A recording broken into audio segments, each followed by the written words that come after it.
Thank you so much, Pak Tama. Selamat sore, incomers semuanya.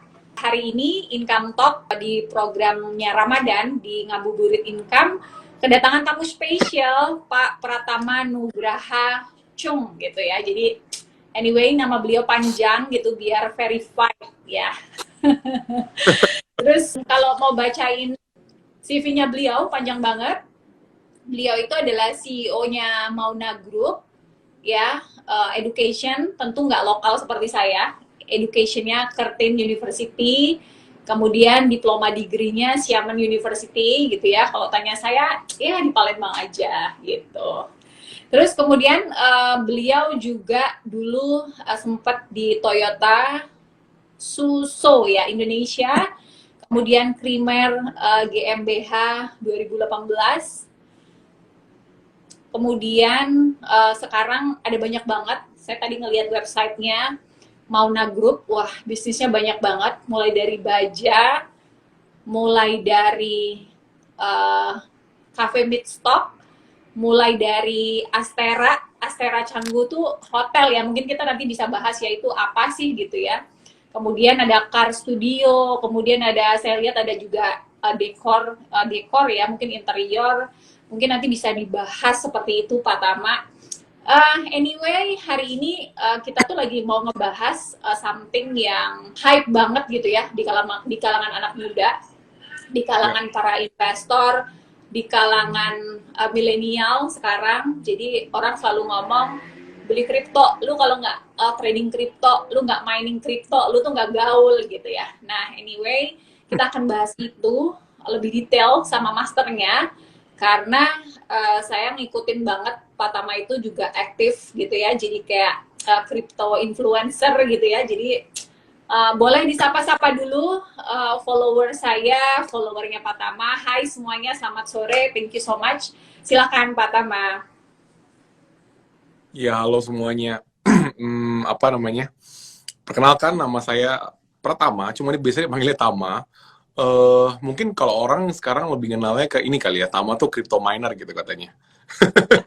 So, bisnisnya sih kayaknya hampir nggak ada yang tahu bisnis Tama tuh realnya tuh apa sih sebenarnya. Karena semua orang kayak taunya tuh crypto miner gitu biasanya. Atau enggak mungkin paling yang baru-baru ini paling ini kali, sereng-sereng tuh nasi goreng gitu kan. Paling itu aja sih. Sreng-sreng yang lagi viral banget gitu ya, keren banget. Jadi F&B juga anyway ya, Pak Tama bisnisnya ya. Betul. Kalau baja ngapain aja tuh bisnisnya? Terus saya lihat juga ada bahan bangunan ya, ada toko cat, mungkin distributor cat gitu juga. Iya, kita sebenarnya grup kita itu main bisnisnya itu adalah tiga ya. Apa namanya? Di besi baja, di logistik, sama di konsultan untuk sistem. Sistemnya itu tuh kita itu salah satu sistem konsultan untuk aplikasi sistem namanya Accurate. Jadi kalau di luar negeri mungkin banyak orang taunya SAP, kalau di Indonesia itu Accurate itu SAP-nya Indonesia. Okay. Jadi untuk sistem accounting, untuk gudang, invoicing, sampai ngatur AR, delivery itu semua ada di situ. Nah, terus kalau besi baja itu kita basicnya itu kita adalah pabrik besi baja untuk pipa besi baja, tapi pipanya pipa kecil ya, bukan pipa tambang ya, pipa yang untuk kanopi, pagar, kalau enggak interior design, biasa pipa gitu, pipa kotak, kalau enggak pipa bulat tuh biasanya ada yang buat pipa air, tidak direkomendasi sih, cuman Indonesia kadang-kadang beberapa orang pipa yang kita buat dibikin jadi pipa air gitu, padahal sebenarnya harusnya nggak boleh. Terus ada juga untuk logistik. Kalau logistik itu basically kita freight forwarding, ekspor impor. Kita bukan perusahaan yang ekspor atau mengimpor barang ya, tapi kita itu jasa untuk jasa pabean untuk bea cukai. Jadi kita bantu orang yang mau ekspor, bantu orang yang mau impor gitu. Karena kita basically juga besi baja, bahannya kita ada yang impor juga, terus ada yang ekspor juga gitu. Forwarder ya, berarti forwarder ya. Oke, great. Terus kalau Astera Canggu itu apa? Hotel kah atau villa? Astera Canggu itu sebenarnya hotel dalam bentuk villa jadinya dia. Itu letaknya di Bali, di Canggu. Kenapa sih namanya Astera? Astera itu juga ada di Seminyak. Punya saya juga bukan. yang di Seminyak itu punya ownernya beda. Kenapa namanya Astera? Karena kebetulan kita bangun hotel itu, terus kita kan nggak punya basic untuk kelola hotel ya, manajemen hotel gitu kita nggak punya. Jadi akhirnya kita serahin ke hospitality management namanya INIV Hospitality Management. Nah itu akhirnya mereka itu memang punya brand namanya tuh Astera. Jadi brand yang mereka handle beberapa dinamainnya Astera, kayak Astera Canggu, Astera Seminyak gitu. Nah itu jadi Astera itu nama hotel tapi berbentuknya villa gitu. Gak gede kok, cuma 15 villa doang isinya. Gede dong, 15 villa mah lumayan lah di Bali ya kan. Udah saingan sama Hotman Paris dong, Hotman Paris villa. Terus anyway, bisnis Yap. Pratama udah banget gitu ya, udah berbagai macam diversifikasi. Anyway, mulai bisnis dari usia berapa? Mulai itu di tahun 2014. Tapi di tahun 2014 itu waktu itu kita cuman apa ya, bisa dibilang tuh cuman kayak nyalon-nyaloin barang lah waktu itu kan. Karena kan waktu itu kita saya masih kerja di Toyota Tsusho. Itu Toyota Tsusho itu perusahaan trading armsnya Toyota, Toyota mobil, tapi dia lebih ke trading. Ada besi, ada apa namanya, ada apa tuh natural resources, ada makanan, ada chemical, ada plastik, ada spare parts juga ada. Jadi itu basically perusahaan trading. Nah kebetulan saya itu dulu di perusahaan besi baja. Nah, sorry, di divisi di besi baja. Makanya basicnya saya juga tuh di besi baja dulu, paling pertamanya gitu. Nah, apa namanya? Jadi apa kita tuh lebih apa ya? Mulainya tuh pertama tuh kayak as in kayak ini aja, jual-jual barang gitu, kayak calo-calo gitulah, jual barang dapat komisi, kalau kita ambil ambil untung dari jualan barangnya itu, kurang lebih pertama dari situ. Nah terus kemudian kita ya ekspansi sampai ke hari ini gitu. Ya, pokoknya start dari awal middleman lah ya. Jadi kalau nggak dapat spread ya commission base gitu ya. Jadi so basic banget sih kalau untuk teman-teman yang nggak punya ideas untuk berbisnis itu gitu loh. Jadi nggak usah mikir mau punya pabrik, nggak usah mikir mau punya sesuatu yang sifatnya itu produsen gitu. Jadi middleman aja. Jadi middleman, jadi real estate broker ya kan, jadi agent insurance seperti itu. Jadi banyak hal yang bisa jadi pilihan. And then kalau sekarang juga mungkin bisa jadi kayak dropshipper ya kan, bisa jadi reseller gitu-gitu. Jadi jangan punya alasan kalau gue belum punya modal gitu ya. Jadi ngalangin kita buat bisnis. Keren banget nih Pak Tama. And then sekarang berarti si Baja ini udah produksi ya, udah punya pabrik ya Pak Tama ya. Iya, kita ada pabrik kecil-kecilan. Cuman memang bedanya orang sama kita mungkin ini kali ya. Kalau biasanya pada umumnya kalau di industri kita itu biasa mereka bikin pabrik dulu, nanti cari customer gitu. Nah kalau kita itu, kita udah punya customernya, terus kita bikin pabriknya gitu. Jadi mungkin mirip kayak strateginya Indomaret kali ya, Indomaret sama Alfamart. Mungkin Indomaret kali ya, misalnya mereka apa namanya punya customer yang biasa beli aqua, beli ades, beli minuman mineral, terus akhirnya mereka bikin aqua sendiri, bikin mineral sendiri. Terus kalau enggak ada yang biasa beli snack kacang, terus akhirnya mereka bikin merek kacang sendiri ya kayak gitu. Kurang lebih kita tuh seperti itu approach-nya. Jadi kalau sudah ada marketnya, baru kita berani invest di pabriknya gitu. Ya, setuju banget. Jadi jangan sampai kita ngebangun pabrik ya kan, ratusan miliar, and then nggak tahu how to distribute gitu kan hasil produksinya gitu ya. Ya, setuju banget. Jadi kita udah tahu bagaimana sistem distribusinya, kita udah punya database, ya kan, tanpa harus bangun pabrik, tanpa harus keluar modal yang signifikan gitu ya, as working capital, tapi udah bisa dapat cuan gitu lah. Nah, terus anyway, Pak Tama, kan tadi sekarang lagi eranya tuh lagi NFT gitu ya, lagi kripto. Pokoknya kalau nggak ngerti kripto, kalau lu circle-nya itu nggak ngomongi NFT, lu tuh bakal ya udahlah lu gitu ya, lu tuh nggak gaul banget gitu. Nah, nanti kaitannya sama real estate gitu, which is saya kan di dunia real estate. Nah, saya sendiri pribadi juga masih awam banget gitu ya kalau tentang NFT, kemudian tentang kripto gitu. Nah, mungkin nanti Pak Tama bisa ceritain gitu. Sebenarnya ada nggak sih fundamentalnya si kripto itu gitu. Terus kenapa gitu kita harus invest ke kripto? Ya kan sebenarnya kalau kripto ini kan kita kripto itu salah satu aset pilihan gitu kan. Nah, sebenarnya apa sih ini anak manusia jenis apa sih kripto gitu. Nah, nanti tolong dijelasin nih Pak Tama. Oke. Mungkin Saya nggak tahu nih ya, kalau di ini yang lagi nonton ini udah kenal basicnya kripto atau belum. Cuma intinya gini, eh bedakan kripto sama Bitcoin ya. Bitcoin itu Bitcoin, kripto adalah kripto gitu. Nah, kenapa kripto itu bisa ada koin-koin lain selain Bitcoin? Karena apa namanya? Bitcoin itu tuh dilihat sama developer-developer software sama IT bahwa mereka tuh, oh ternyata tuh peminatnya Bitcoin tuh bagus ya. Oh ternyata tuh Bitcoin itu bisa menjadi aset kelas yang untuk worth it untuk diinvest orang ya gitu. Akhirnya orang-orang ini kan mereka buat nih ya si koin-koin ini. Ya macam-macam lah. Sampai hari ini tuh kalau nggak salah tuh ada berapa ya? 4.000 apa 5.000 koin selain Bitcoin. Nah, uh, pada dasarnya ada beberapa project yang memang apa namanya mereka ngembangin ya, bikin ini, bikin game, bikin apa, pokoknya bikin macam-macam lah. Yang nanti ujung-ujungnya itu mau dibikin buat jadi use case-nya si koin. Jadi kalau use case koin maksudnya jadi koin itu kepake gitu. Cuma memang masalah besarnya kripto itu kan gini, uh, tidak semua pemerintah di dunia memperlakukan kripto itu sebagai nilai mata uang atau alat tukar. Karena seperti di Indonesia ya, Indonesia itu kita juga menurut Undang-Undang 1945 itu tidak boleh ada mata uang lain atau dalam bentuk komoditi lain yang menggantikan rupiah. Bahkan US dollar pun kita tidak boleh buat pakai transaksi di Indonesia. Itu melanggar undang-undang. Ada pidananya gitu. Jadi makanya kripto itu di Indonesia itu masuknya itu ke dalam komoditi. Makanya sekarang tuh kripto kan baru sebenarnya kripto itu udah legal di tahun 2018 ya di Indonesia ya. Itu apa namanya peraturan Kementerian Perdagangan nomor 99 tahun 2018 itu sebenarnya udah dilegalisir sama mereka. Cuma memang baru akhir-akhir ini lebih diperjelas lagi posisinya. Pajaknya udah mulai jelas, pembeliannya juga udah mulai jelas, terus aplikasi juga udah mulai jelas, terus intinya infrastrukturnya sudah mulai oke lah gitu. Nah akhirnya sekarang di Indonesia ini apa muncul lah tuh apa NFT lah, terus udah gitu mining apa crypto mining lah, terus udah gitu ada farming main game dapat duit lah, terus nanti ada apa lagi ya, kurang lebih masih itulah. Sebenarnya sama-sama terbitin koin lah, kurang lebih juga gitu.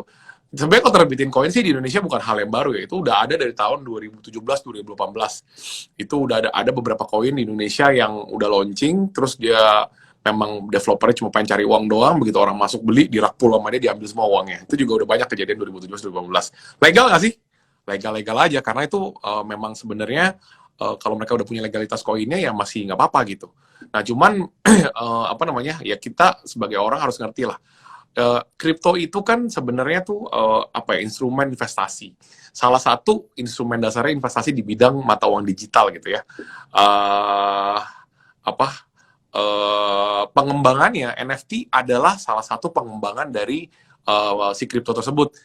Sebenarnya NFT itu kita bilang beli gambar, sebenarnya itu bukan beli gambar. NFT itu sebenarnya itu kita tuh beli koin. Di dalam NFT itu ada koinnya, ada underlying koinnya gitu. Itu koin itu apa? NFT itu bernilai karena di belakangnya itu ada koinnya.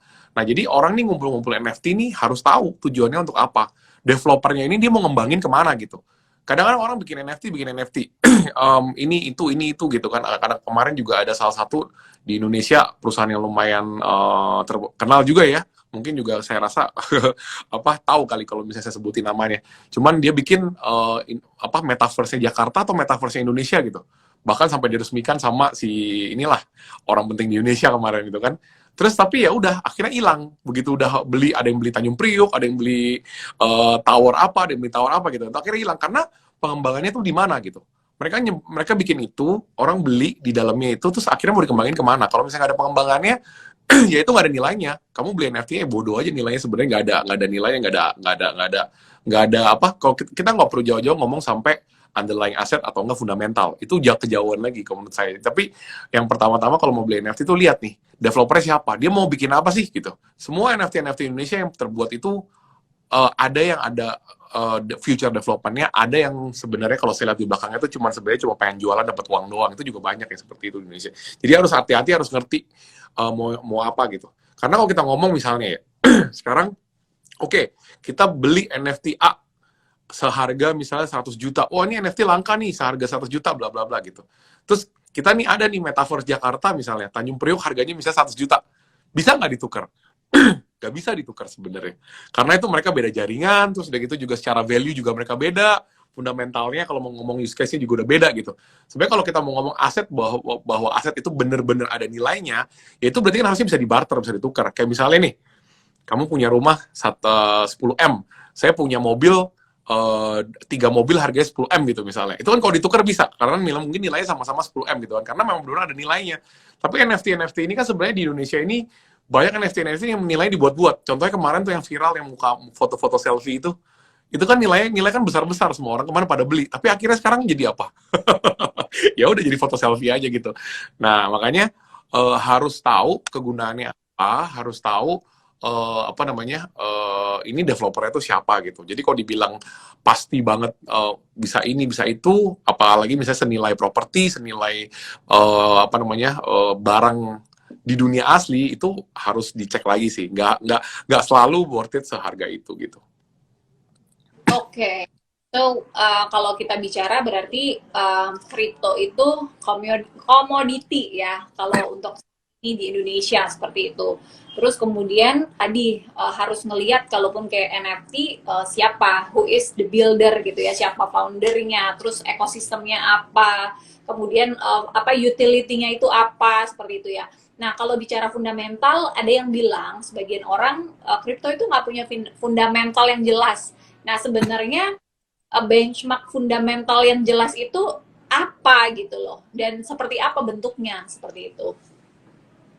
Fundamental tuh gini, itu masih menjadi perdebatan sebenarnya di dunia kripto ya. Kalau kita ngomong fundamental, Ya. memang kalau misalnya kita ngomong Ethereum, apa sih fundamentalnya? Fundamentalnya ya si Vitalik mereka ngembangin Ethereum-nya supaya jadi lebih lebih cost efficient. Jadi untuk transfernya itu mereka membutuhkan waktu lebih cepat, terus juga membutuhkan uang juga lebih sedikit gitu kan. Jadi transaction fee-nya tuh nggak besar itu kan. Itu salah satu pengembangannya dia. Terus ya dia ada project-project ini itu yang misalnya pakai jaringan Ethereum. Jadi kalau pakai jaringan Ethereum, otomatis orang harus punya Ethereum untuk bisa masuk ke projectnya. Entah projectnya tuh beli sesuatu atau main sesuatu atau menciptakan sesuatu gitu kan, atau enggak menjadi member di tempat sesuatu gitu. Kayak itu sebenarnya project-project yang dikembangkan. Nah itu adalah sebenarnya fundamentalnya. Tapi pada dasarnya memang kan agak susah dinilai.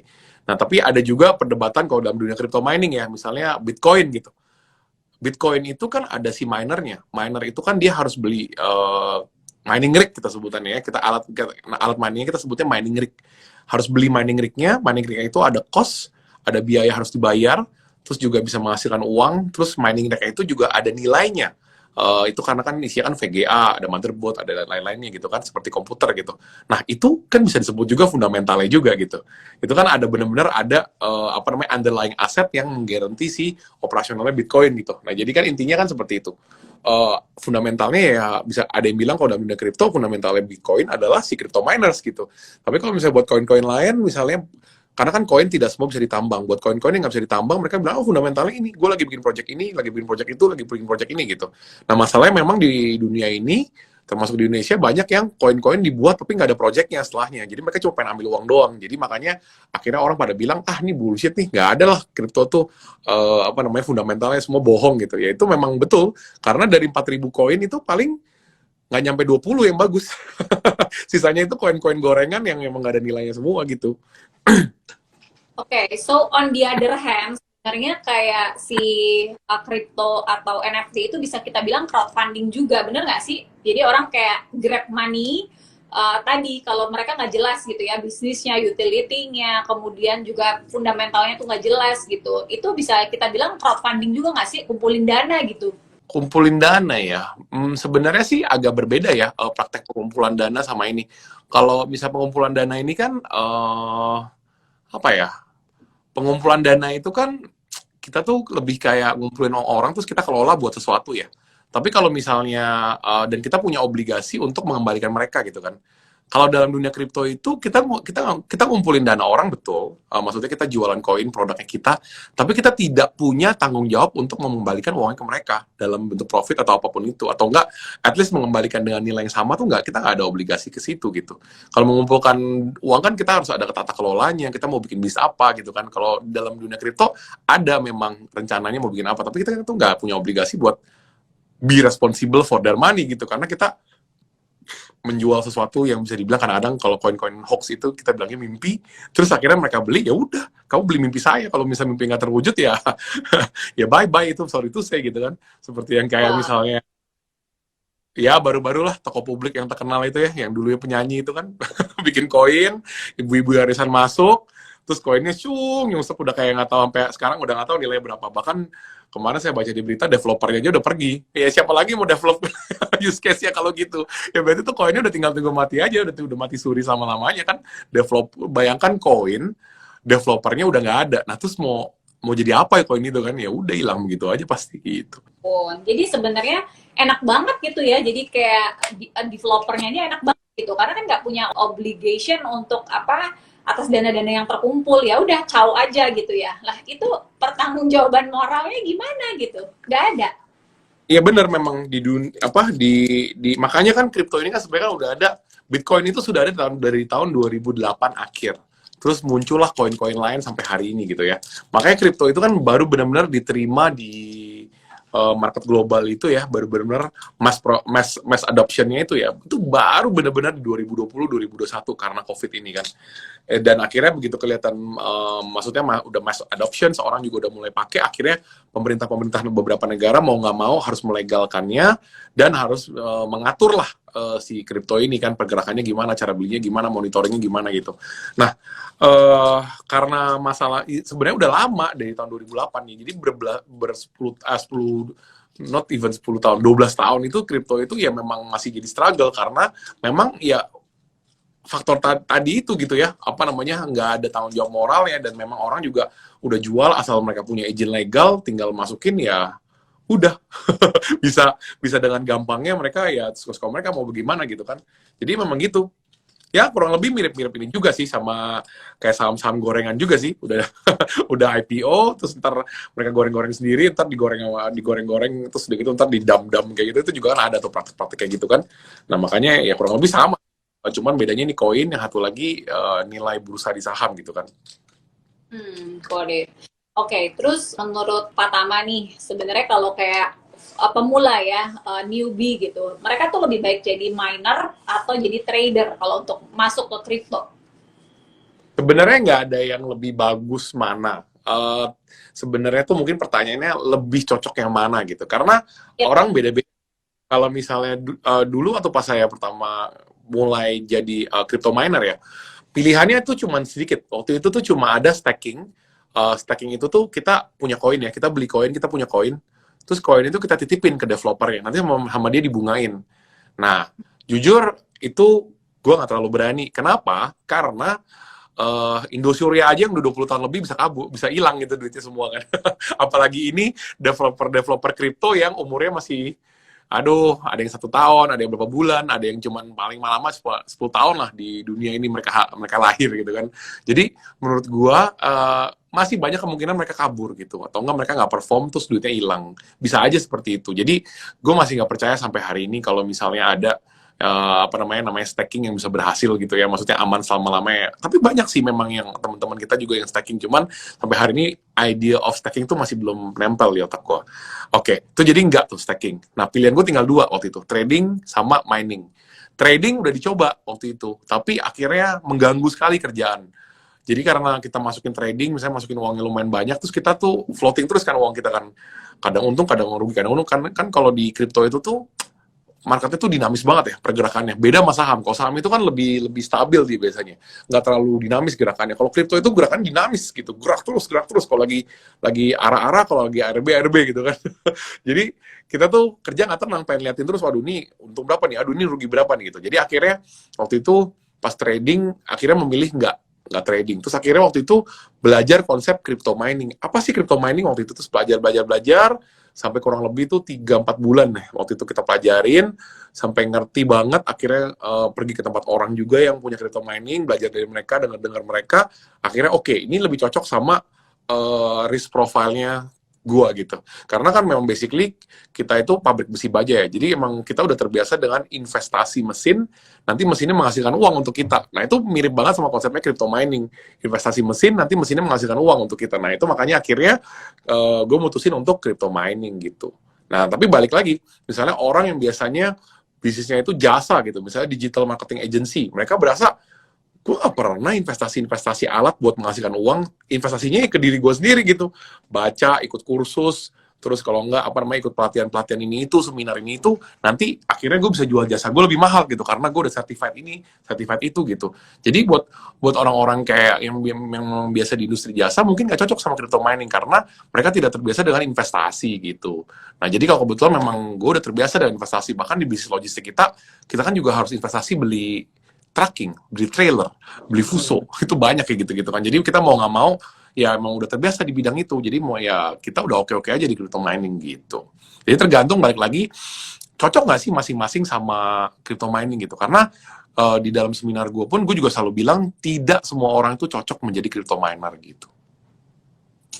Oke, so kalau secara pilihan berarti crypto miner gitu ya. Jadi apalah lebih stable, lebih nggak ngeganggu activity hari-hari gitu kan. Nggak lucu lagi meeting sambil ngeliatin ini gimana nih spot jantung gitu ya. Terus akhirnya malah nggak fokus sama orang yang di depan gitu. Saya juga punya temen tuh, jadi dia awal-awal trader kripto, matanya tuh udah nggak dari handphone gini aja gitu, karena kan tadi begitu dinamisnya, begitu cepetnya gitu. Saya bilang lu udah kayak autis, lu udah kehilangan dunia lu deh, saya bilang kayak gitu, lu jadi crypto trader gitu. Oke, Iya terus betul. kemudian tadi kalau pakai alat ya, beli mesin segala macam, itu berarti semua alatnya, semua toolsnya itu ada di rumah gitu, terus colokin listrik gitu kan, bukannya itu gede banget tuh butuh listrik dan apa lain-lainnya. Iya betul. Jadi tergantung juga nih, kalau kita udah mutus jadi crypto miner, kita mau coba berapa banyak. Misalnya kalau awal-awal sih, sebenarnya gue rekomendasikan belinya satu rig aja. Satu rig itu isinya 8 VGA. Besarnya tuh kurang lebih tuh sekitar kayak ini, 1,5-nya kardus Indomie kurang lebih. Hmm. Kurang Saya pernah lihat gitu. teman saya. Iya betul. Makanya jadi kalau cuma masih satu rig aja, itu sih di rumah juga bisa. Listrik di rumah pun bisa asalkan cukup ya, yang kosong ya, listrik kosongnya cukup ya. Misalnya kan kadang-kadang rumah kan kayak misalnya rumah rumah saya gitu ya, rumah saya itu tuh listriknya tuh 13.500 kalau nggak salah. Jadi masih ada alokasi kosong, memang bisa cocok gitu. Jadi dulu pertama-tama mulai juga coba dulu di rumah gitu kan, coba dulu di rumah beli 2 biji, terus jalanin, oke. Nah baru deh akhirnya kita taruh di tempat di pabrik kita, ada tempat yang kita spesial kita bikin, terus kita bikin baru banyak di situ, karena kita udah tahu nih pas bikin 2 seperti ini ya caranya, kurang lebih gini-gini. Nah akhirnya baru kita bikin gede di tempat yang spesial yang khusus gitu. Jadi kalau misalnya pertama-tama mulai buat di rumah juga bisa bisa aja, cuman yang pastikan ada alokasi listriknya gitu. Gitu. Jadi sekarang udah berapa nih? Udah berapa biji nih investmentnya? Ayo jujur. Ratusan ya, ratusan ya. Nggak nyampe ratusan, nggak nyampe ratusan. Iya. Hampir. Uh, Anyway, ini sudah ada banyak yang komen-komen yang masuk. Selamat sore teman-teman semua, incomers. And then teman Tama juga ya sebutannya ya. Kalau teman-temannya Pak Tama ya. Iya. Ya. Tadi ada pertanyaan nih, nggak apa-apa kita sambil jawab aja. Cara mencari dan menjalin relasi yang baik antar pulau gimana Kak? Wah, ini kayaknya agak out of topic gitu, tapi nggak apa-apa kali ya, kita jawab ya. Pak Tama dulu kali, punya kenalan atau koneksi di luar pulau juga kah? Jadi kalau bisnis kita ya sebenarnya ya, kita tuh gede tuh di Pulau Sulawesi, for your information. Di Makassar, di Palu, di Kendari gitu.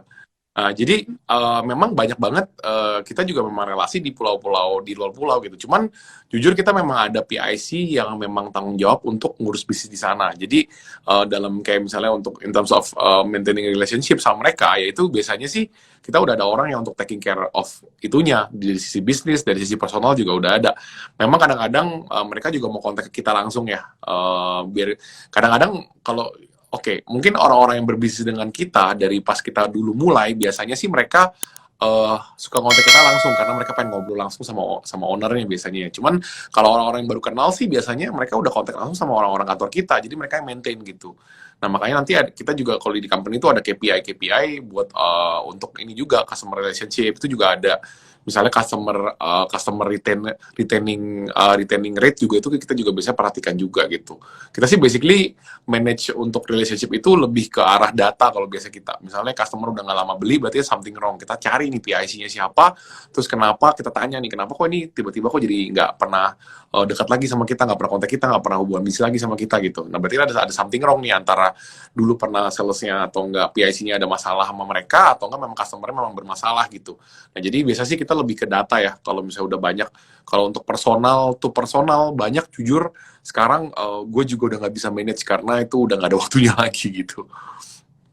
Ya, tapi anyway, saya dan Pak Tama separate city ya, tapi kita masih baik gitu hubungannya, jadi bisa bisa teman baik, and then today kita bisa collaboration gitu. Jadi menurut saya tentang pilih apa ya, pilih circle atau pilih orang-orang yang memang seperti yang kita mau gitu. Setuju nggak sih? Jadi kayak mungkin saya juga ngelihat kan Pak Tama kan orangnya pembelajar, terus mau sharing gitu. Nah, mungkin itu tips dari saya juga sih. Jadi kalau berteman ya bukannya milih lah ya, bukannya kita selektif gitu, tapi memang kan waktu kita terbatas tadi betul. Jadi kita ya harus maksudnya cerdas lah gitu loh. Jadi ya tetap dengan sistem yang sincere, dengan tulus gitu ya. Jadi beyond extra mile gitu. Jadi mau berteman sama siapa aja, mau lintas pulau, mau deketan, itu tuh kita nggak cuma take advantage gitu, tapi kita apa sih yang kita bisa sama-sama belajar seperti itu. Itu mungkin dari saya ya.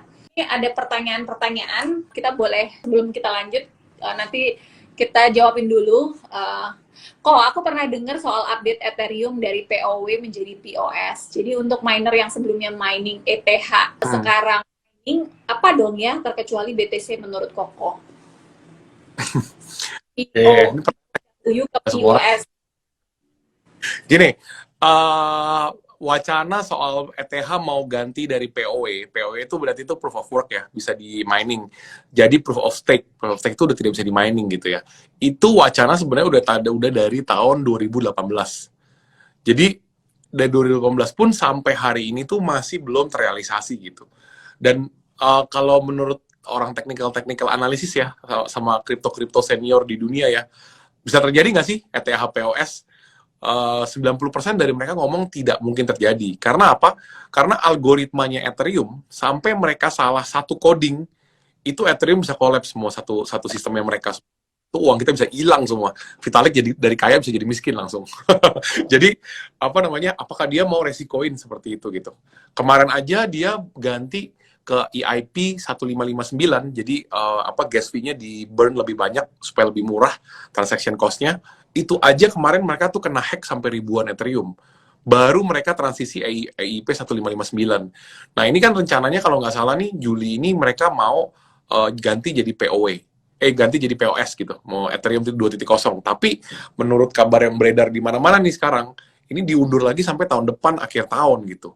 Jadi ini emang diundur terus gitu. Karena memang untuk implementasinya tuh susah sekali. Karena sampai ada salah satu coding yang salah aja, itu sistem the whole Ethereum chain itu bisa collapse langsung. Itu benar-benar bisa hancur tuh Ethereum chain. Nah, banyak nggak sih orang yang mau Ethereum chain hancur? Mau, banyak, biar investornya bisa lari ke koin-koin lain gitu kan. Nah, makanya itu tuh beresiko sekali kalau dia rubah. Oke. Tapi next time, anyway, kalau misalnya memang mereka nekat bisa berubah dan akhirnya berhasil, mereka hebat sekali nih berhasil, itu juga bisa. Tapi ya udah, kita kalau misalnya udah nggak bisa tambang Ethereum, berarti kita harus tambang Ethereum klasik, kita harus tambang Raven, kita harus tambang Ergo. Itu 3 koin yang paling bagus selain Ethereum gitu. Jadi masih ada koin lain yang untuk jadi alternatif. Kalau BTC memang susah, kita nggak bisa mining BTC pakai VGA. Kita kalau mining BTC itu harus pakai N-mining atau ASIC miner. Itu baru bisa. Kalau misalnya VGA miner itu nggak bisa, speednya terlalu lamban, karena kita saingannya sama ASIC miner semua gitu. Nah tapi balik lagi, kalau misalnya kita memang nggak bisa tambang ETH lagi, berarti kita tambangnya ETH klasik, kalau nggak Ergo, kalau nggak Raven, udah di antara 3 koin itu.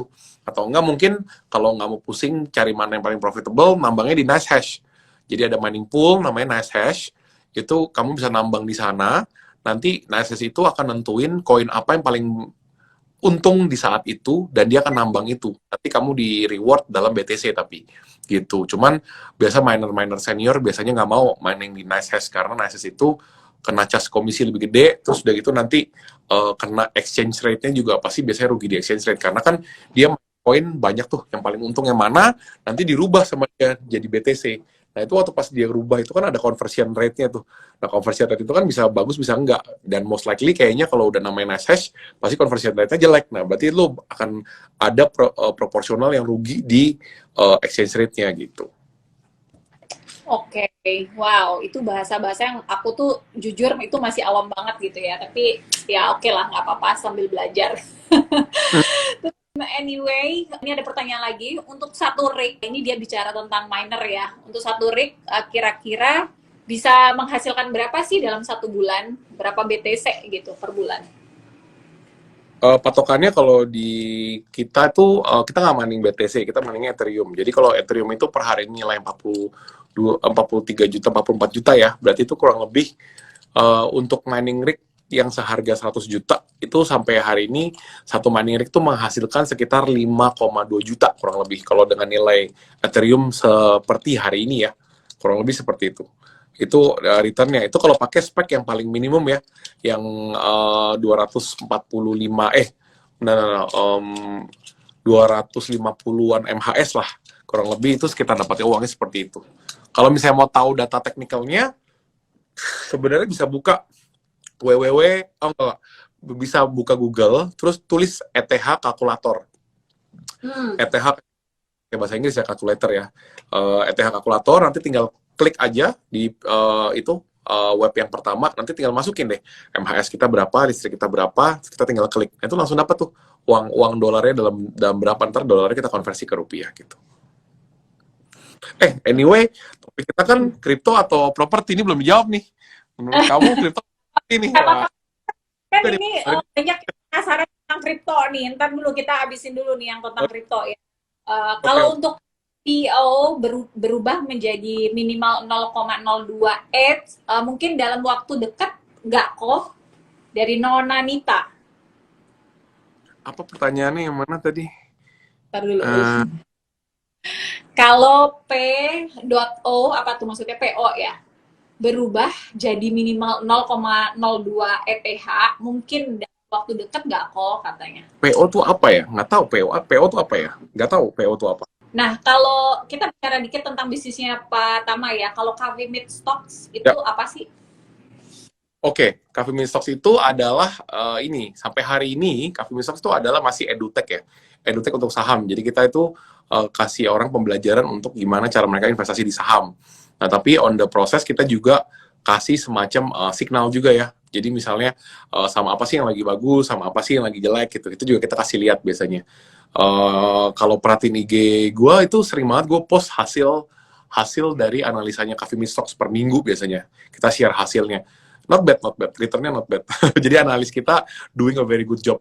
Cuman memang basically sekarang harga saham juga memang lagi bagus ya, maksudnya performa saham tuh lagi bagus sekarang gitu. Jadi so far sih sebenarnya lebih ke edutech, cuman nanti soon kita mau rubah untuk jadi ini ya, untuk jadi apa, investment tools sebenarnya. Jadi untuk ngebantu orang-orang untuk berinvestasi. Jadi mereka bisa kita kasih reminder untuk kapan beli apa, ini udah waktunya beli nih. Atau kalau kita kasih apa namanya, kita kasih tahu mereka, oh ini sekarang udah waktunya jual nih gitu.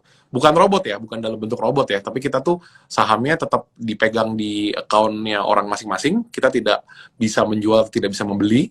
Uangnya juga tetap mereka pegang, kita cuma kasih rekomendasi. Jadi terserah mereka mau ikutin apa enggak gitu. Jadi sampai hari ini sih kurang lebih masih lebih kayak dalam bentuk edutech dan media-media saham lah gitu. Jadi kita kasih tahu, oh saham ini lagi bagus, oh performance ini lagi oke, oh industri ini lagi oke loh gitu. Oh coba lo boleh masuk nih kalau misalnya mau investasi jangka panjang, nilai saham ini udah boleh good to buy gitu. Atau enggak, oh ini jangan nih ketinggian, ini apa namanya saatnya jual kalau kalian punya saham ini, jadi jangan beli dulu. Nah itu juga kita kasih rekomendasi seperti itu gitu. Oke, jadi sebenarnya mungkin kedepannya roadmap-nya itu udah kayak M-Trade gitu-gitu ya, kayak Ajaib gitu ya, kayak Bibit gitu. Oke. Kalau Ajaib sih lebih enggak ya, karena mereka itu kan lebih kayak ini ya, lebih kayak tempat transaksi untuk jual beli saham tuh. Kayak mereka tujuan utamanya kan itu ya.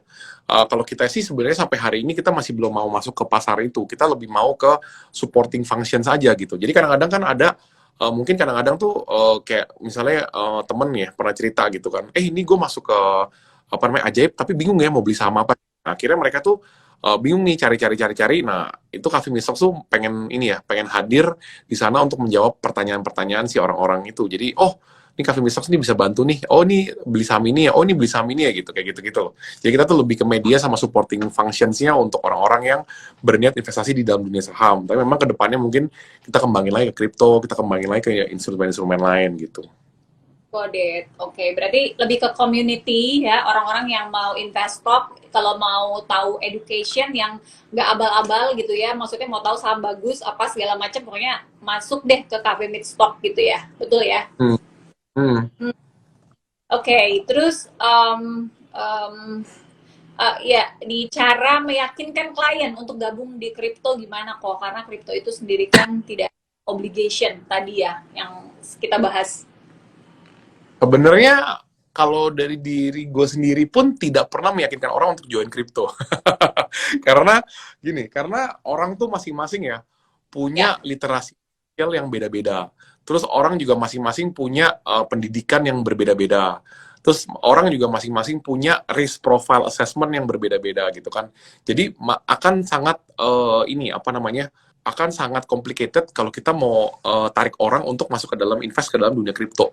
Biar mereka yang belajar sendiri, biar mereka ngalamin sendiri gitu. Nah, di sini gua dan misalnya teman-teman gua itu hadir, kita cuma mau edukasi buat orang yang mau belajar. Jadi kalau mau belajar silakan masuk, silakan ini kayak seperti ini loh dunia kripto. Jadi silakan Anda terjun, mau pilih yang mana ya udah ini adanya ini gitu.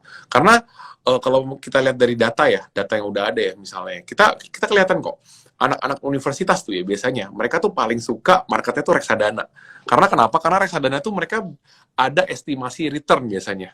Oh ini returnnya kurang lebih sekian persen. Oh ini return kurang lebih sekian persen. Karena mereka tuh anak universitas mungkin mereka masih investor-investor yang masih ini baru belajar gitu ya biasa. Jadi literasi finansialnya masih belum terlalu tinggi. Jadi akhirnya mereka pengen investasi yang ada fixed returnnya. Sebenarnya bukan fixed return ya, cuman kurang lebih ada gambaran bisa return berapa persen gitu biasa. Jadi orang biasanya nanti tuh nyangkutnya tuh ke reksadana dulu biasanya gitu. Nah, nanti masuk reksadana, baru mereka isinya reksadana tuh apa sih? Oh, ada saham ini, ada saham ini, ada saham ini. Oh, ya udah saham ini ternyata bagus. Oke, gue bisa masuk saham ini. Kalau nggak misalnya apa namanya? Oh, saham ini jelek. Oh, gue nggak mau masuk saham ini ya. Kemarin programnya ini nggak bagus gitu. Nah, terus ntar orang akan belajar lagi ke investment instrumen yang lain. Ada forex, ada kripto dan lain-lain tuh. Masih banyak lah intinya gitu. Jadi itu menurut gue itu investment itu adalah perjalanan setiap orang masing-masing gitu. Dari backgroundnya masing-masing juga gitu. Kayak misalnya kamu kan di properti gitu kan. Jadi wah kalau properti pasti ntar ada perjalanan misalnya nanti dari properti ini apalagi dari properti ini apalagi gitu. Pasti orang tuh punya punya perjalanan pasti beda-beda gitu. Kayak gue kan dulunya mungkin lebih gue juga mulai pertama kali reksadana gitu. Sampai hari ini bahkan gue udah keburu nyangkut komit sama reksadana 7 tahun. Lama banget. Padahal returnnya nggak sebegitu bagus banget. Cuman ya udahlah, itu masuk situ untuk porsi ntar buat pendidikan anak sekolah gitu gue anggapannya. Jadi itu perjalanannya gue. Nah terus baru ntar belajar saham, terus habis itu belajar kripto gitu. Jadi orang tuh memang beda-beda. Jadi agak susah kalau kita mau maksain orang untuk masuk ke dalam suatu instrumen itu ya, investasi ya gitu. ya. So udah berapa lama berarti masuk ke crypto believer? Kripto itu gue dari 2020 jujur aja. Jadi sebelum-sebelumnya Oh, 2018, 2019 itu kita udah pelajarin ya, udah pelajarin bahkan koko ipar gue itu di tahun 2000 berapa ya? Di tahun 2018 dia merit dengan menggunakan untungnya dari Bitcoin. wah, oke. Yoi, jadi dia meritan dia tuh di US ya waktu itu sampai hampir 1 M waktu itu cuman dari apa namanya ini doang dari keuntungan dia Bitcoin itu gratis tuh meritan dia. Tapi jujur kalau misalnya ditanya dulu dia jual Bitcoin untuk nikahan dia pasti nyesel banget karena sekarang Bitcoin harganya berapa. Ya kan, tapi waktu pas itu dia merasa hebat karena kan karena dia udah nabung Bitcoin lama dari 2013 2014, terus waktu pas 2018 dia untung banyak di situ, berkali-kali lipat uangnya, ya dia jual sebagian untuk nikah gitu. Jadi gue udah tahu tuh Bitcoin dari tahun 2018, udah diajarin, udah disuruh beli juga, cuman masih belum believer waktu itu kan. Baru benar-benar believernya yang pas begitu setelah belajar 2020 2019 lah, akhir lah gitu. Jadi baru di situ gitu. Coba beli doge ya, dulu pasti cuan banyak tuh. Enggak lah, Doge sekarang jadi apa juga tapi Hilang ya, nggak ada mana, nggak ada apa, nggak ada suaranya lagi ya. Doge itu koin yang utilitasnya nggak jelas, terus juga cuma digoreng-goreng doang sama si Elon Musk gitu. Nggak jelas maunya jadi apa tuh Doge. Cuman Doge bagusnya ya, Doge itu komunitasnya udah kuat. Komunitas itu bukan komunitas Indonesia loh, komunitasnya itu komunitas internasional. Jadi apa namanya, nanti nih kalau marketnya kripto tiba-tiba hot lagi ya, booming lagi nih, rally terus sampai BTC lebih dari 1 M ya, itu Doge juga salah satu koin yang cukup menjanjikan sebenarnya. Tapi kalau menurut gue, Doge masih bisa lebih hancur lagi daripada sekarang. Nanti jadi kalau mau belinya nanti-nanti aja. Beli sekarang aja 50 juta gitu, simpan. Ya kalau syukur-syukur jadi 5 M, kalau nggak jadi 5 M ya udah gitu. Jadi juga Doge, ada sempat beli juga Doge. Kemarin nggak ada sama sekali. Karena kebetulan ya, gue itu bertemannya tuh sama kripto senior soalnya. Yang orang-orang OG, kita panggilnya tuh OG, original. Wey. Dia tuh, mereka tuh Oh, udah invest dari tahun 2014, 2015 lah. Itu yang benar-benar tuh udah ngerti banget tuh kripto, Bitcoin, dan lain-lain gitu. Jadi mereka tuh paling anti invest di koin-koin yang aneh-aneh. Pokoknya mereka tuh BTC garis keras gitu. oke. Terus ini ada kaitannya nih sama real estate. Mungkin nggak sih ke depan beli properti itu pakai kripto gitu, pakai koin? Kalau bisa keren banget nih. Tadi dari Derry Pratama. Beli apa pakai pakai koin? Beli properti, beli real estate.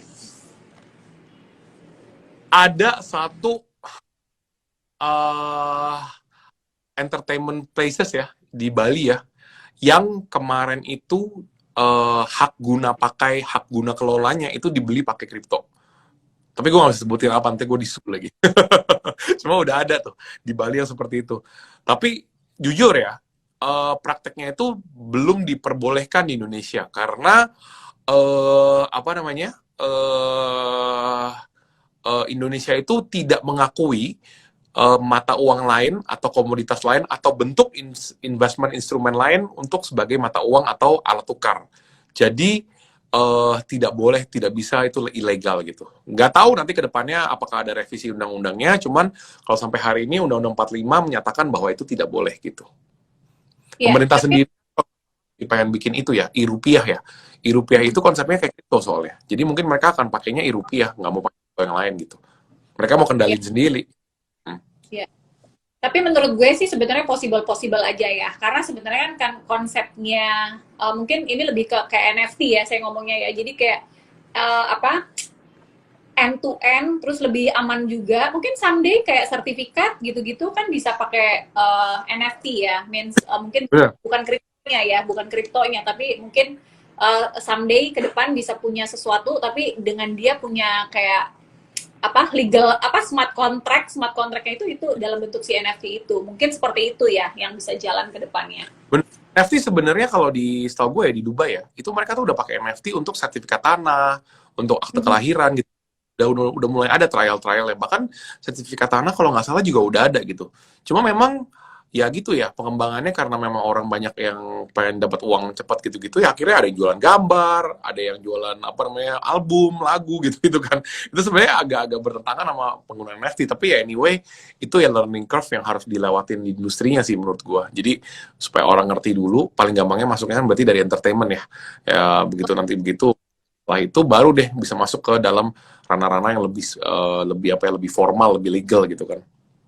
Setuju. Nah, ini ada pertanyaan nih tentang real estate. Jadi anyway, sesuai judul kita hari ini, sebenarnya Hmm. kita itu harus melek gitu ya. Kan kripto ini aset, real estate ini juga aset. Nah, mungkin perbedaannya itu kalau real estate ya ini kan memang aset yang memang secara histori itu udah yang paling tua, udah yang paling lama gitu. Dari zaman Hmm. dulu juga orang itu cuman memperebutkan kawasan, memperebutkan wilayah atau teritori. Jadi selalu Ya, real estate atau properti itu menjadi isu yang memang krusial dan utama gitu. Nah, ini ya, ada ya. pertanyaan ya, tanya properti, misalnya beli KPR, kira-kira next harga jual bisa ngejar KPR-nya enggak? Sebenarnya gini ya, growth-nya per tahun itu berapa persen. Nah, kalau ngelihat dari history, kalau untuk real estate itu per tahun itu mereka bisa 10% minimal ya, 10%. Kita ngomong tidak dalam kondisi perang, tidak dalam kondisi yang force majeure seperti itu. Jadi masih lumayan aman dan masih kompetitif compare inflasi sih. Makanya kalau kita lihat orang-orang kaya itu punya problem gitu, Pak Tama. Jadi kalau dia taruh duit terlalu gede di bank, itu akhirnya dia akan duitnya tuh akan kena inflasi gitu. That's why mereka harus gimana caranya duitnya itu selamat gitu. Makanya dia alihkan ke sebagian itu beli real estate untuk meleverage si uangnya tadi seperti itu. Tuh, Gitu. benar-benar. Terus punya pengalaman nggak sih invest real estate atau first propertinya di awal-awal waktu mulai bisnis, mungkin rumah pertama gitu, how you get it gitu, gimana waktu pertama kali afford real estate itu? Jujur waktu pas beli rumah pertama ya itu ini banget ya, purba banget caranya gue belinya cash. Nggak KPR, nggak apa gitu, langsung belinya cash gitu. Dulu semua orang ketawain gue, ngata-ngatain, gila lu kok orang kaya. Padahal waktu itu uang segitu-segitunya aja. Tapi emang kayak dulu tuh the concept of apa crediting atau enggak kayak KPR gitu tuh belum masuk gitu di otak gue. Tapi memang setelah itu ya udah, setelah itu ya kayak misalnya kita beli ruko, kita beli tanah pabrik, kita beli apa itu ya akhirnya semua based on ini apa namanya itulah kredit KPR, adik KPR gitu. Cuma kayak kemarin misalnya di Bali itu memang kita belinya cash tapi nanti kita apa namanya refinancing lagi ke bank untuk modal kerja kayak gitu. Itu jadi macam-macam kan. Jadi kan properti itu kan mainannya banyak ya. Ada yang beli dulu tanah yang tadi refinancing, ada atau enggak ada yang dari pertama awal-awal udah KPR gitu kan. Jadi tergantung inilah ya, tergantung cash flow masing-masing perusahaan kan gitu.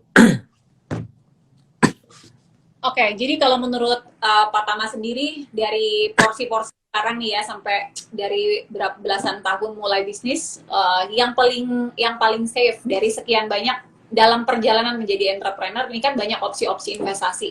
Yang sebenarnya paling safe and then menjadi pilihannya Pak Tama itu sebenarnya apa sih dari sekian ya? Ada banyak tuh termasuk kripto, mungkin ada saham, ada reksadana, ya kan, ada apa beli equity di perusahaannya teman, private investor gitu tuh, angel investor, terus kemudian real estate. Kalau suruh Ya. pilih, sama pilih yang mana sih gitu, yang paling secure gitu? Sebenarnya kalau mau ngomong paling secure sampai hari ini ya di Indonesia detik ini ya, itu tuh masih properti sih to be honest. Karena di semua investment gue itu ya sebenarnya nilainya masih growing up ya masih properti ya obviously. Emas batangan secara fisik juga kita ada simpan, kita ada beli. Cuman jujur akhir-akhir ini kan emas harganya udah stuck ya sekitar 900 ribuan, itu udah nggak naik lagi. Jadi ya jujur gue ngumpulin emas tuh dari dulu harganya masih 225 ribu kalau nggak salah waktu itu. Itu udah ngumpulin Oh, dari itu sampai sekarang segini. Tapi udah sekarang nih udah nggak terlalu banyak lagi pertumbuhan harganya. Sedangkan properti ya bisa dibilang hampir tiap tahun tuh ya pasti ada pertumbuhan harganya gitu. Karena ya kita lihat ya sistem finansial kita. Semua orang beli tanah KPR itu pasti ada bunganya.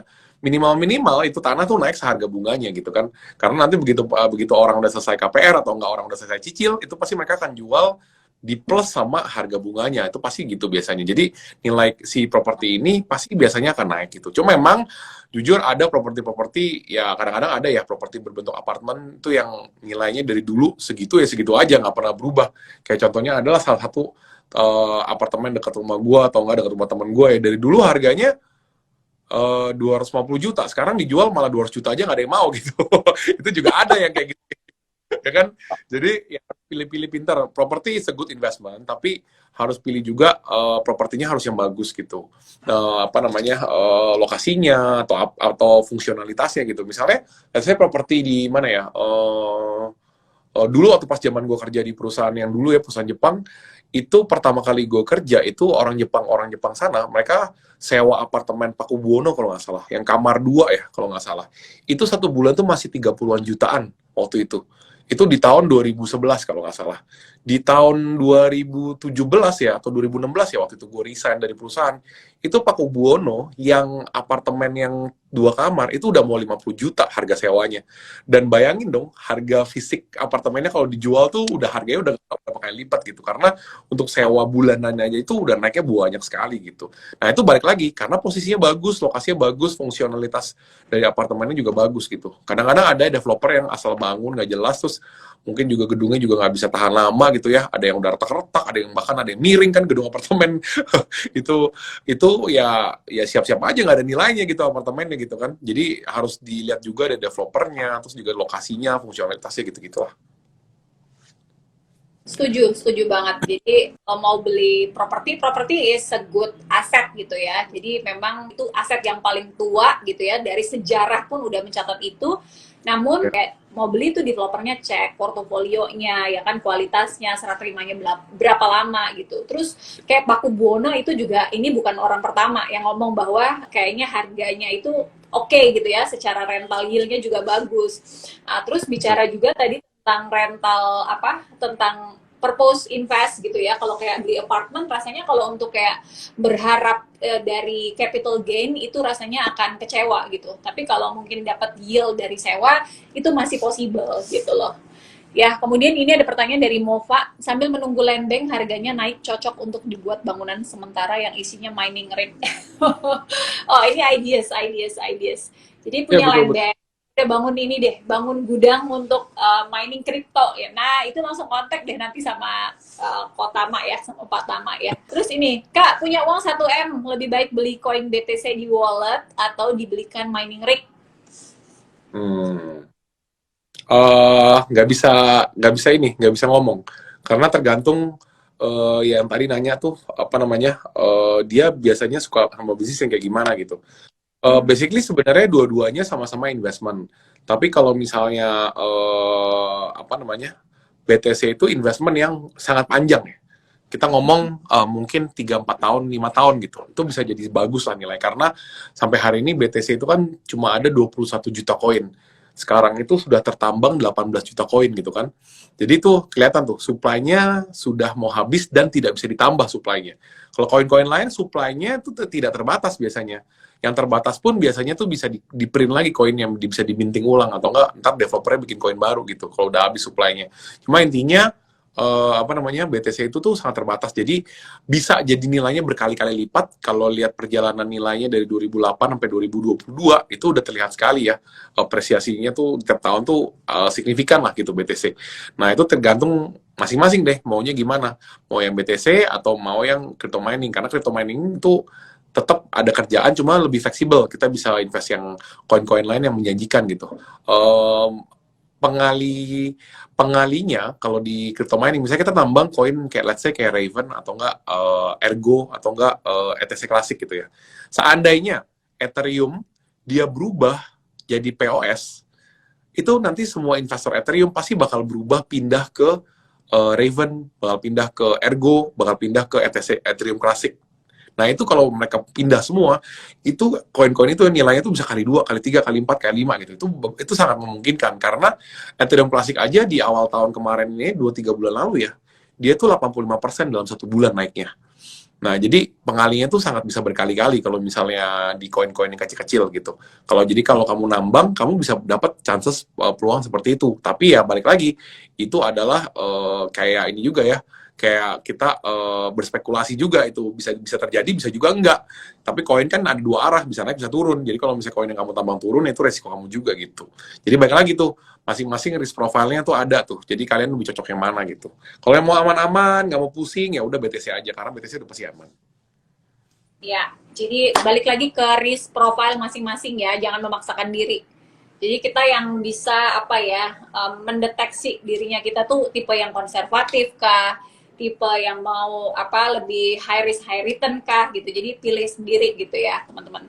Ini ada pertanyaan, Mbak, mitos atau fakta untuk investasi properti itu tergantung rezeki atau takdir orang masing-masing. Apakah nantinya untung atau enggak? Kalau investasi online belum dulu lah Mbak, karena kajian agamanya belum ada. Ya, itu balik lagi ke keyakinan, belief-nya masing-masing ya teman-teman ya. Jadi kalau tadi rezeki takdir, rezeki dan takdir itu sih menurut saya sih di tangan Tuhan ya. Tapi apapun yang sifatnya investasi itu kita yang decide gitu. Jadi ada beberapa pilihan, ada banyak pilihan-pilihan yang kita yang pilih gitu sesuai dengan risk profile kita tadi seperti itu.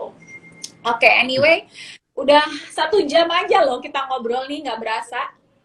Ya, Mungkin Pak Tama boleh kasih semangat atau pesan untuk para crypto believer, untuk crypto miner, juga real estate believer juga tentunya. Intinya kita mau investasi kripto, mau investasi properti atau apapun itu ya, itu semua tuh pasti perlu pembelajaran dulu lah.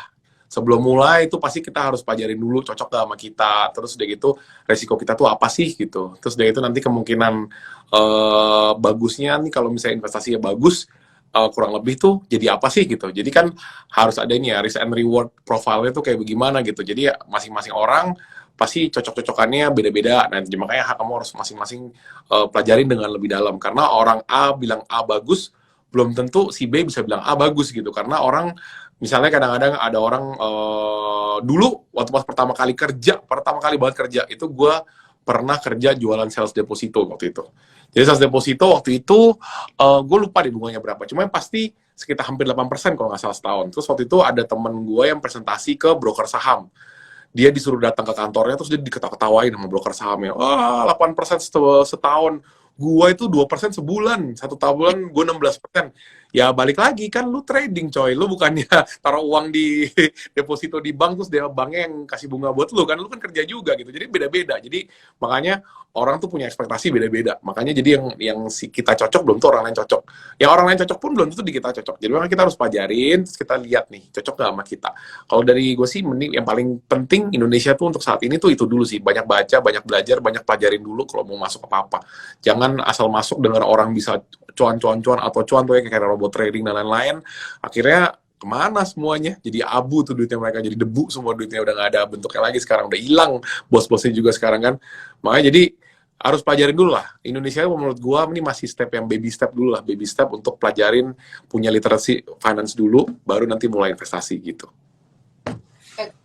Termasuk beli NFT juga ya. Iya. Oh, Karena jadi kayak ada satu grup yang keluarin NFT gitu, misalnya satu apa, mereka jual misalnya udah langsung launching berapa ETH gitu. Itu gimana sih sebenarnya? Sebelum closing, ya, sebelum ya nawar grupnya ke apa ya? Cuman yang gue tahu ya, beberapa grup misalnya, oh kita akan melaunching 10.000 NFT misalnya. Itu ya. mungkin nilainya sekarang udah segini nih, karena 2.000 pertama udah dibeli. Itu yang beli mereka-mereka sendiri biasanya. Jadi jangan sampai kita ketipu ya sama gimmick-gimmick marketing kayak gitu ya. Jadi harus pelajarin juga. Intinya gini, NFT itu adalah aset digital yang underlying-nya adalah koin. Jadi balik lagi, tekniknya itu adalah teknikal dasar kita. Koin itu ada nilainya nggak? Si NFT ini nih ada pengembangan yang lain nggak? Mau dikembangin kemana sih? Gitu. Nah, begitu mereka bilang nih biasanya, kan ada white papernya tuh, proposalnya, A, B, C, D, E, F, G gitu. Nah, harus lihat lagi nih, kira-kira A, B, C, D, E, F, G ini nih, masuk akal nggak dilakukan di Indonesia? Kira-kira A, B, C, D, E, F, G ini nih, kurang lebih bisa dilakukan nggak sih sama orang-orang seperti ini? Sama founder-foundernya, background-nya apa gitu? Background-nya penyanyi, dia mau bikin ini. Dia nggak, jelas dia nggak punya expertise-nya di situ gitu kan. Ini bukannya bidang dia, bukan ranah dia. Udah pasti dia fail. Udah nggak mungkin bisa. Ibaratnya, bukannya saya meremehkan atau ini ya, pesimis ya. Tapi kita ngomongnya misalnya apa ya? Kita bilang penyanyi, kita mau bikin daging dari lab. Ini penyanyi nih saya nih, hari ini belum pernah belajar bioteknologi gitu ya. Terus tiba-tiba, gua mau bikin daging yang dikembangbiakan dalam laboratorium. Gimana caranya? Lu nyanyi, lu cuman dari kemarin kerjaan cuma doang, kalau sekarang lu mau bikin daging, itu udah nggak mungkin gitu kan. Jadi kita reasonable lah. Kalau gue, memang basicnya gue tuh dari industri yang brick and mortar ya, yang lebih tradisional. Jadi gue orangnya lebih realistis gitu. Kalau misalnya gue di bidang besi baja, terus besok-besok tiba-tiba gue bilang, gue bisa bikin plastik paling elastis satu Indonesia gitu, satu dunia gitu. Itu udah nggak mungkin. Kan gue harus belajar dulu, nggak mungkin bisa hari ini baru, oh ini besok udah bisa, kan nggak bisa ya kan. Kita sekolah aja butuh, kita sekolahnya 12 tahun loh, kita sekolah supaya jadi pinter, belum ntar master, belum ntar belajar lagi sampai kita tua gitu kan. Jadi itu tuh nggak mungkin kalau misalnya gitu. Oke lah dia bilang bisa hire orang gitu, tapi basicnya tuh di dalam dunia NFT ya, bisnis modelnya ya, ketika mereka bisa jual NFT-nya, mereka ini udah dapat uangnya. Ini kalau mereka develop lagi, bisa untung, bisa nggak untung. Tapi kalau misalnya mereka nggak develop, udah pasti untung, duitnya udah di tangan soalnya gitu. Jadi Oke. basicnya itu tuh kayak gitu. Bisnis model NFT itu seperti itu. Jadi harus hati-hati. Tapi gue nggak bilang semua orang yang NFT Indonesia atau di dunia seperti itu. Ada juga orang-orang yang ngembangin NFT terus mereka mau kembangin bener-bener mau kembangin gitu. Itu juga ada yang kayak gitu. Cuman memang sampai hari ini masih kehitung pakai jari gitu, bahkan di dunia gitu. Got it. Intinya no rush ya, no rush. Jadi riset banyak-banyak, pahami dulu ilmunya. Kayak tadi ya, jadi kayak gue nih expertise-nya di real estate, tiba-tiba gue besok mau buat apa krim kecantikan yang paling mutakhir gitu ya. Mungkin bisa gitu kan, tapi gue harus ketemu partner yang memang betul-betul dia juga udah memulai itu dari sekian lama gitu, sama-sama expertise, terus kita berpartner. Kalau enggak ya kalau lu mau invest, lu sama aja kayak menggaramin apa ya lautan gitu ya, ntar duit lu nggak tahu kemana gitu, betul ya. Oke, Betul. teman-teman, sebenarnya pertanyaan ada banyak banget, cuman sorry banget nih kita udah molor 7 menit. Thank you so much sudah hadir di Income Talk hari ini, udah dengerin kita berdua. Semoga bermanfaat, semoga jadi berkat buat kita semua ilmu yang kita sharing hari ini. Thank you so much, Ko Tama. Nanti video ini akan diupload di YouTube channel saya, Inang Wasyati Wirono dan Income Talk. Nanti teman-teman yang ketinggalan bisa ngelihat di sana, komen kalau bermanfaat, dan kasih ide nanti ke depan Income Talk undang siapa yang teman-teman mau belajar. Seperti itu. Itu dulu dari kami. Thank you so much. Sorry kalau ada salah-salah kata. Selamat berbuka puasa. Have a great day. Thank you, Kotama. Bye. Yo, Salam buat ya. Dah.